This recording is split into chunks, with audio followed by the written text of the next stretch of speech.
así, un poquito el tráfico, me comprende la situación, amigo. Cuéntanos cómo inicia la cevichería, la comida, todo. Todo nace en un puestito de carretilla. Ajá. Hace más de 40 años. Es ahí donde empezó mi papá. Yo vine solo. Solo. Una carrita de madera. Ajá. Puras conchas era usted.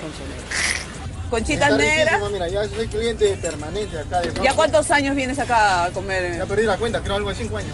Y siempre acá. Fiel a Fausto. Este es el negocio de tu papá, su carretilla, todo. ¿Y tú? Bueno, ahora te voy a invitar a mi local, que he desarrollado las técnicas que ahora vas a ver en un nuevo local. Oye, y son 3 hijos ustedes, ¿no? ¿Tienen 3 hijos? Dos damas y un varón que está... Y a todos les inculcaste la comida. Así es. Escúchame, la comida y el look también. El look, mira, ese es el look. Con la cosa la moda, pues, está la moda. Un look crema, pues.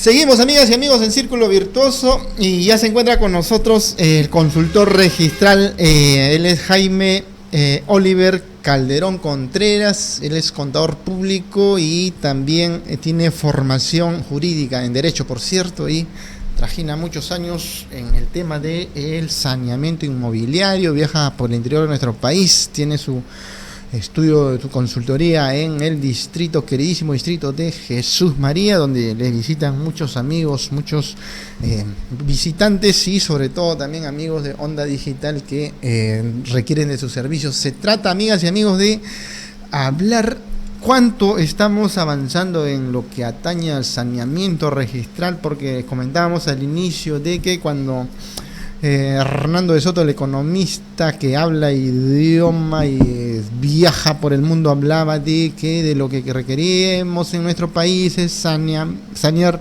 nuestras propiedades para elevar el valor, y eso es un sinceramiento de cuánto vale nuestra propiedad, nuestro terreno, nuestra casa, nuestra construcción o el terreno rústico que tenemos. Pero si no tenemos, por cierto, una titulera, un título que nos da en todo caso no solamente la posesión, sino ser los propietarios con todo el saneamiento que corresponde, estamos en una seria difícil. Y cuando vamos, por cierto, a las entidades financieras para adquirir un préstamo o tener un proyecto que requiere pues de un respaldo de activos, ahí viene el problema, porque efectivamente es observado cuando en nuestro país sabemos pues que la realidad nos dice que muchos contratamos o adquirimos un bien no solamente con ingreso registral de los contratos, sino que adquirimos un bien bajo un contrato de venta, firma, o en todo caso se van a la notaría bajo estas alternativas que te ofrecen, pero no necesariamente llega a registros públicos, y si no llega a registros públicos no tenemos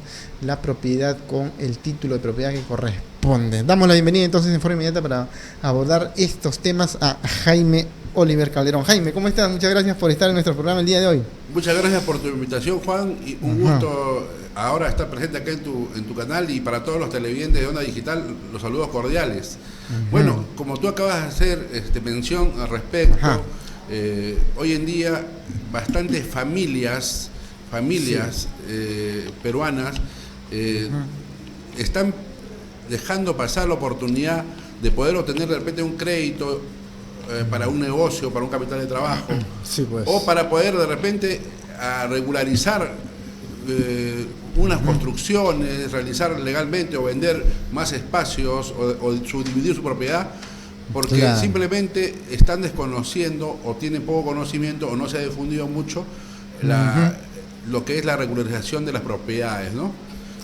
Si bien es cierto, las empresas constructoras, ellos, bueno, están, como en mi caso, nos convocan a conocedores de este tema, pero sin embargo las familias peruanas que no tienen esa capacidad, a veces compran un terreno solamente de posesión, o compran terrenos irregulares que les falta el título de propiedad, y entonces cuando ya vienen a querer tener el título de propiedad, pues viene el problema porque encuentran que está plagado de irregularidades o le falta algunos temas de saneamiento, ¿no?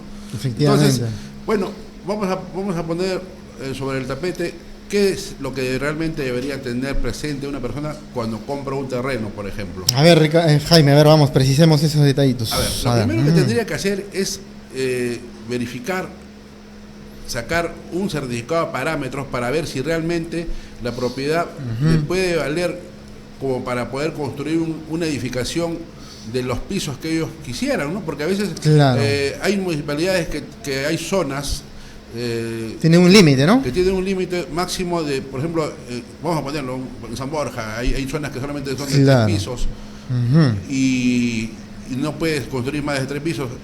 Y entonces la gente piensa pues que haber comprado puede construir un edificio y solamente hay zonas específicas. Y cuando ya compraste, ya has hecho el pago, ya es muy difícil hacer vuelta para atrás porque ya estás inmerso en un problema tremendo.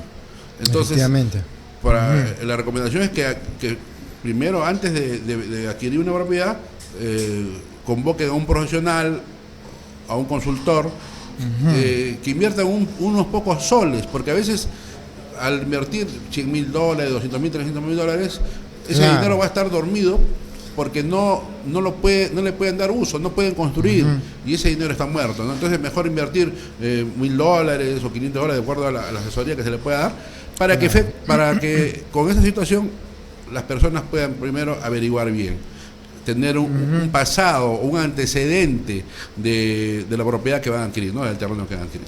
Claro, porque hay propiedades que son adquiridas porque están de oferta o es pues la ocasión propicia, entonces uno o la persona interesada toma conocimiento y inmediatamente, teniendo un ahorro, pues adquiere inmediatamente, porque bien se dice que partimos pues de una base en que las inversiones en inmuebles, ¿no?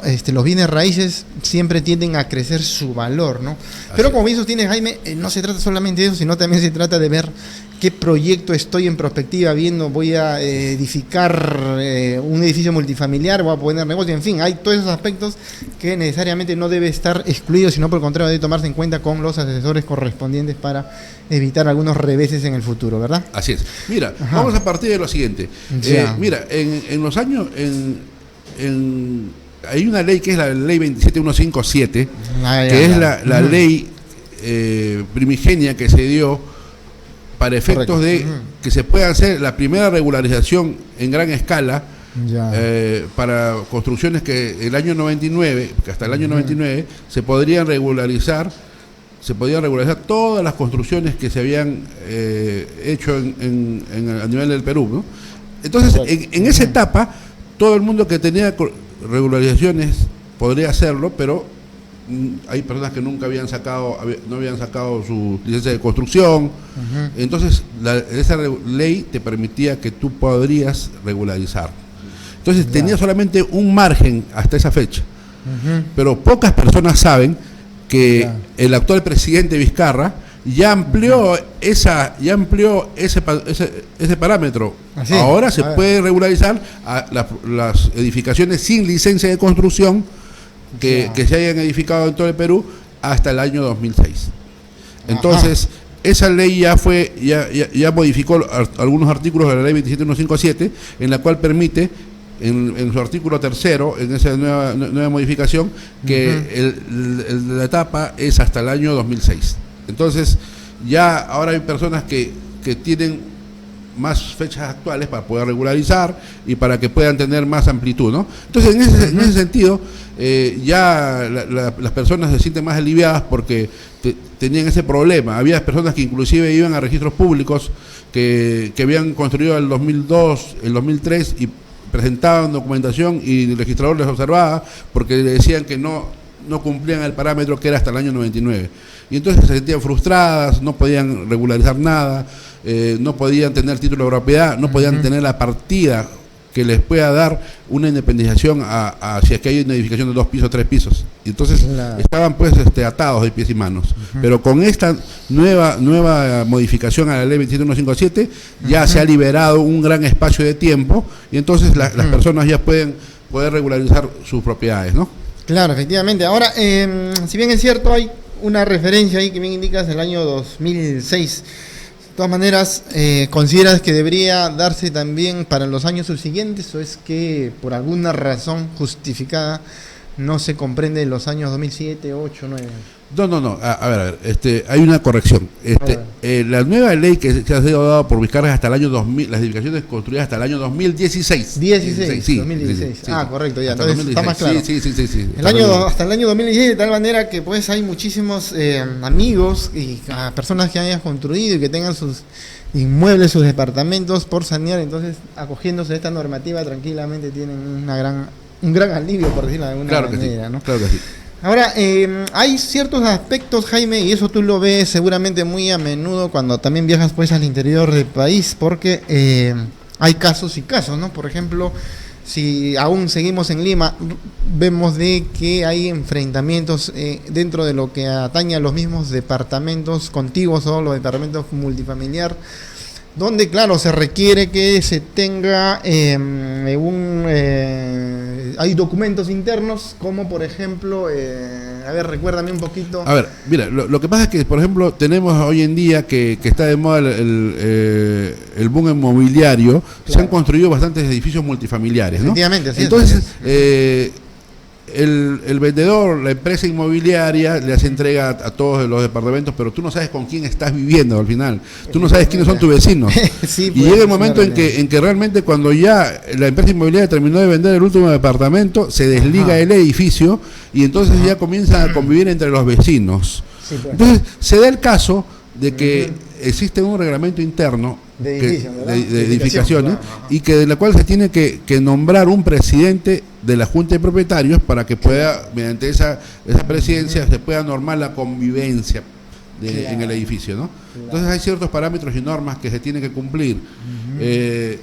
Sin embargo, para ampliar un poco más el tema con respecto a eso, hay edificios que, por ejemplo, han dejado pendiente o reservado los aires, por ejemplo, ¿no? Este es todo un tema, Jaime, ¿verdad? ¿No? Han dejado reservar los aires porque el propietario inmobiliario quiere sacar un plus más después de haber vendido los departamentos y dice, voy a reservar los aires. A reservarse los aires, a veces los propietarios que están debajo de la edificación, vamos a poner, si fuera un edificio de 6 pisos, del 5º piso para abajo, ellos desconocen de este tipo de cosas. Entonces, si el propietario que ha dejado reservados los aires vende a un extraño, a una persona nueva, todos van a ponerse a dudar y decir, no, va a construir, qué va a hacer de los aires comunes, todo es un tema. Entonces, eso se tiene que sanear siempre mediante la Junta de Propietarios. Y la Junta de Propietarios tiene que estar presidida por un tiempo de 1 año, 2 años máximo, y pueden ser renovables. Entonces, para efectos de que haya un orden en el edificio, se tiene que siempre contar con la anuencia de los propietarios. A ver, si aclaramos un poquito eso a nuestros amigos televidentes, imaginemos pues que hay 5 pisos, ¿no? Y el propietario que hizo la construcción, cuando tú dices se reservan los aires, estamos hablando de que ese mismo propietario que hizo la construcción ya ha independizado una azotea, por lo tanto el propietario es... Claro. El primigenio propietario es aún el dueño de una azotea, por lo tanto él tiene el poder, pero cuando hablas de que la Junta de Propietarios es la que va a tomar decisión sobre ese aspecto, eso de repente puede generar duda. A ver, precisemos un poquito cómo se maneja. Claro, lo que pasa es que al reservar los aires puede haber el propietario constructor, puede haber reservado toda el área completa, total de los aires. Entonces, ¿qué quiere decir? Que los vecinos de ese edificio no van a tener acceso a la azotea, no van a tener porque ya lo inscribieron así. No, o sea, esos aires o esa azotea no es común, no es un área común. Claro. Entonces comienzan las sorpresas y entonces comienzan las desidias. Entonces todo eso se tiene que llevar al ámbito ya de la Junta de Propietarios. Y eso genera otra consulta en todo caso, Jaime, porque claro, si eso se va a llevar a consulta de la Junta de Propietarios, a la presidencia y todo el equipo que está dentro del rigor de la normativa de la Junta de Propietarios y el reglamento interno de edificaciones, ¿cómo es que obtuvieron las independizaciones de cada uno de los departamentos? Porque claro, de todas maneras, para que se haya saneado cada uno de los departamentos que constituyen ese edificio, el registro público ha tenido que exigir pues un reglamento interno y, como bien dice, valga la redundancia, una Junta de Propietarios, ¿no? Ya, te aclaro el tema. Cuando el constructor inmobiliario realiza la edificación total, ahí realmente a veces normalmente en este tipo de ventas de negocios existen la venta de bien futuro, ¿no? Entonces van vendiendo 2, 3, 4 propiedades antes en maqueta, ¿no? Claro, sin haber construido. Entonces el propietario a veces no es consciente, el que ha adquirido no es consciente de la realidad, cómo va a ser al final, porque ellos solamente se están preocupando en el área que han adquirido, ¿no? Pero cuando ya llega la convivencia real con los vecinos, es donde se van a dar cuenta que ha habido este tipo de situaciones, o a veces el que ha comprado no ha averiguado. Por eso es que es importante, queridos televidentes, que cuando adquiera una propiedad en un edificio se averigüe bien si es que los aires van a ser áreas comunes o solamente está reservado. Si está reservado, va a ser un dolor de cabeza, porque después van a hacer una construcción después de que todos estén viviendo. Claro. Entonces ahí perjudica, molesta y hay un montón de cosas que ya no se permiten, ¿no? Intolerantemente los vecinos no toleran esas cosas.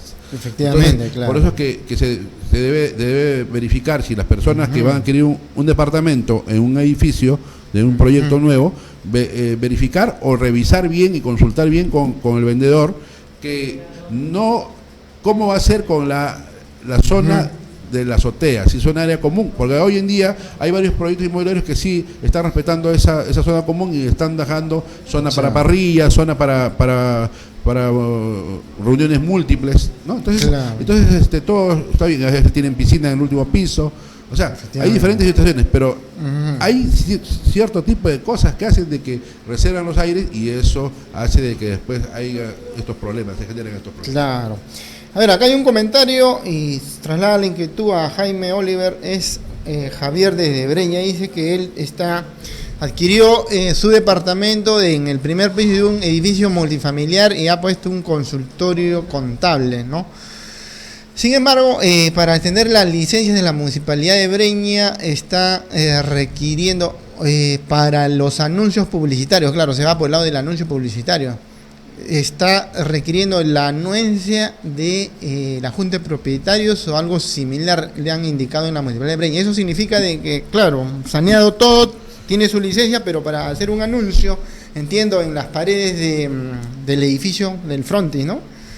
Tiene que tener la anuencia de todos los que ocupan el edificio, ¿no? Es así, entonces, esta forma de... Mire, una vez que uno ha adquirido un departamento en un edificio multifamiliar, se tiene que someter a la asamblea de la Junta de Propietarios. Sí, pues. Entonces, por eso es bueno también que sepan, ¿no? Que los queridos televidentes que nos escuchan y nos están viendo, que tomen atención a ese tipo de cosas, que a veces se emocionan y compran, pero no averiguan hasta la parte final, ¿no? Si tienen áreas de, por ejemplo, áreas de juegos, si tiene áreas multifamiliares.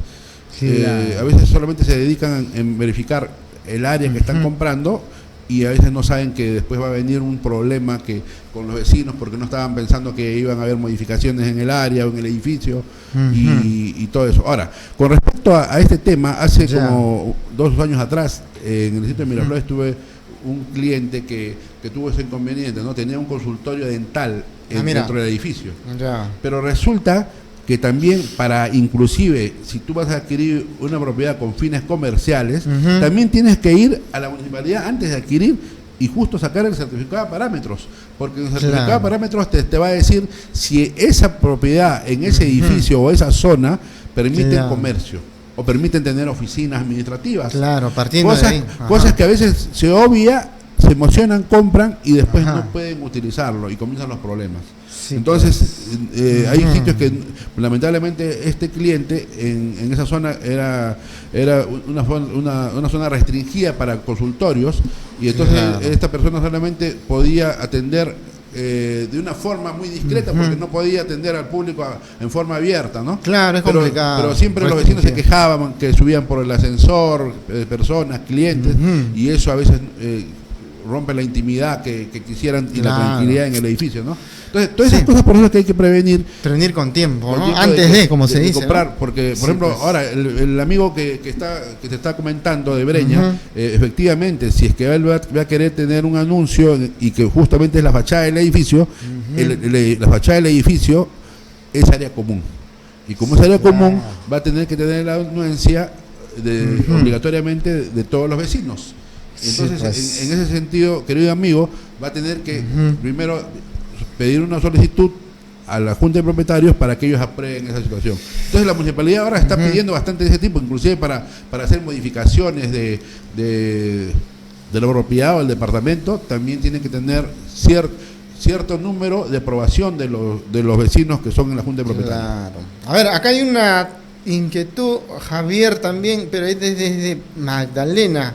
Nos comenta, tenemos con un socio un consultorio dental en el piso 2, un departamento que adquirí hace 3 años, y me ha visitado la municipalidad y me está solicitando el certificado de defensa civil.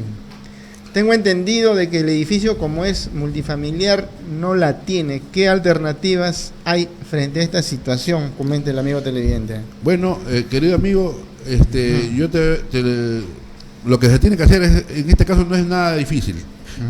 Tendría que acudir a la Junta de Propietarios para que por medio de ella se elija un presidente, y si existe presidente, hacerle extensivo tu inquietud, que necesitan contar con defensa civil. Entonces todo el edificio va a tener que tener los mínimos requisitos que piden ahora para la cuestión de defensa civil. Vale decir, en cada piso un extintor, gabinete de contrafuegos, en las escaleras que deban tener debidamente sus cañerías de agua, todos los requisitos permanentes y los pegados correspondientes a las señalizaciones. Señalética, ¿no? Señalética, que no es nada difícil, pero que en otros casos de repente ni siquiera le permiten eso. En este caso le están diciendo eso, es algo que se pueda manejar, ¿no? Pero en cambio hay sitios que dicen, señor, usted no puede tener este consultorio acá porque en esta zona está prohibido tener oficinas o está prohibido tener comercio, y entonces ahí sí se empeoran las cosas. Entonces, en ese sentido, al amigo televidente le digo que sí podría solucionar su problema. Bien, entonces había otro comentario acá, es referente a que hay incumplimientos por parte de algunos copropietarios del edificio, y cuando hemos averiguado, se trata de un propietario ya fallecido que antes de fallecer había transferido su bien bajo un contrato notarial al que actualmente ocupa el inmueble. Bueno, son situaciones que seguramente serán recurrentes en muchos edificios, ¿no? Este tema que me acaba de comentar, lo veo cada día, es un problema que me toca resolverlo, pero es bien sencillo. Solamente basta de la voluntad de los vecinos para que regularicen su junta de propietarios. Correcto. Nombren al presidente de la junta de propietarios y le doy una noticia para todos los televidentes, que esto es una forma de regularizar y tener listo a un paso de poder solicitar mediante una demanda de título ejecutivo al moroso, solicitarle para que paguen sus deudas. Ahora, en este caso que está comentando Juancito, que está comentando, dicen de que le vendieron a una persona, eso queda de lado porque la persona actual que está ocupando y está en posesión real es la que tendría que ponerse al día en los pagos de lo que es de servicios comunes, de áreas comunes, ¿no? Claro. Porque ellos están en posesión real. Es más, quiero decirles que, por ejemplo, si ustedes alquilan la propiedad y el vecino que alquila la propiedad, el inquilino tiene la obligación de estar pagando los gastos comunes, como son la luz, el agua, ascensor, si habría, ¿no? Todo eso se paga, y eso se tiene que organizar mediante la Junta de Propietarios. Y, como le digo, esas deudas de los morosos son debidamente cobrables, se pueden cobrar hasta con inclusive un embargo de la propiedad. La ley lo permite, la ley lo permite al presidente de la Junta de Propietarios que pueda iniciar una demanda en nombre de todos los vecinos de ese edificio para que puedan recuperar, porque no es justo que a veces siempre hay personas que están debiendo y al final los que terminan pagando todos esos gastos son los vecinos, de los gastos que ha consumido. A veces hay departamentos que hay un solo medidor de agua y todos le están pagando el consumo de agua a ese vecino que es moroso, ¿no? Y no es justo, ¿no? Entonces sí se puede regularizar eso. Muy bien, Jaime, se nos agotó el tiempo, pero de todas maneras nuestros amigos televidentes piden dónde te ubican, tu teléfono o correo, a ver, Sí, para ir a ver, despidiendo. queridos televidentes, para cualquier consulta, tengo mi oficina de consultoría registral en el Girón Capa Yupanqui número 1505, oficina 103, eso está a las espaldas de Registros Públicos, esquina con Domingo Cueto. Ahí tenemos un selecto grupo de profesionales que consta de ingenieros, arquitectos, ingenieros verificadores y también abogados que tenemos para solucionarle temas, por ejemplo, de constitución de asociaciones, vemos terrenos eriazos y también todo lo que es elemento registral inmobiliario. Muy bien. Jaime, muchas gracias por estar en nuestro programa y extendemos pues la invitación para una próxima oportunidad poder abordar temas tan relevantes en materia inmobiliaria que conoces y gestionas muy a menudo desde tu oficina en Jesús María. En Lince, sí, En Lince, ¿verdad? En Lince. Muchísimas gracias, amigas y amigos. No hay tiempo para más. Nos vemos en la próxima edición.